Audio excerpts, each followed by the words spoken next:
સ્થાનિક સ્વરાજ્યની ચૂંટણીમાં ફોર્મ ભરવાના છેલ્લા દિવસે આમ આદમી પાર્ટીના વોર્ડ નંબર 14ના મહિલા ઉમેદવારનો ફોર્મ રદ થતા તેણે કલેક્ટરાલયે જ ફિનાઇલ પી આપઘાતનો પ્રયાસ કરતા તાત્કાલિક હોસ્પિટલે ખસેડાયા હતા।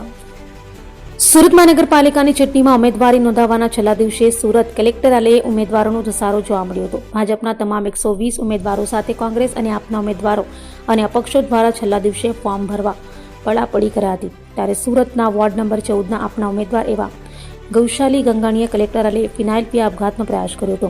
ફોર્મ રદ થતાં મહિલા ઉમેદવારે ફિનાઇલ પી લેતા તાત્કાલિક હોસ્પિટલે ખસેડવામાં આવ્યા હોય, જેને લઈ કલેક્ટરાલયે ઉમેદવારો અને સમર્થકો સહિત તમામમાં ચકચાર મચી ગઈ હતી।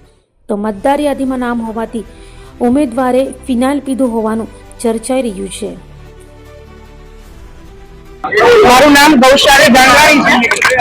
હું આમ આદમી પાર્ટીની 14 નંબરના માતાવાડી કરંજની ઉમેદવાર છું। પાર્ટીએ મને કાલે સાંજે મેન્ડેટ પણ આપી દીધું છે, પણ ચૂંટણી પંચ એકદમ આળસુ અને નિષ્ઠુર છે। ચૂંટણી પંચ એકદમ આળસુ અને નિષ્ઠુર છે। એ એવું ધારે કે 20 દિવસ પહેલા બધું લોક કરી દેવાનું, નવા જે લોકો એડ થાય, જે લોકો સુધારા વધારા કર્યા એ કોઈનું આવું ના જોઈએ, અને એમાં મારું કાર્ડ સલવાયેલું છે। હું ઉમેદવાર છું, મારું એક કાગળના કારણે મારું બધું અટવાયેલું છે। એટલું ઝેડ કચેરીઓ પર મેં પગ ઘસી નાખ્યા છે, ક્યાંય મને પોઝિટિવ જવાબ નથી મળ્યો। દરેક સાહેબ, નાગરાજન સાહેબને પણ હું મળી, એમણે પણ મને આશ્વાસન આપ્યા, મને કે અરજી કરો। મેં અરજી કરી, લેખિતમાં મેં રિસીવ કોપી પણ લીધી છે। મને કે અડધી કલાકમાં ગાંધીનગરથી તમને તમારું કરાવી આપીશ। મને કોઈ પણ આજે 3 વાગ્યા પછી કદાચ મારું નામ આવે તો હું કઈ રીતે ચૂંટણી લડી શકું?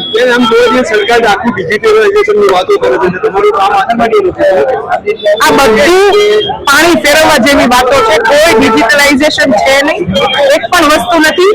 મોટા માથા છે ને એના કામ થઈ જાય છે, સામાન્ય માણસ મરી જાય ને તો કઈ ફેર નથી પડતો।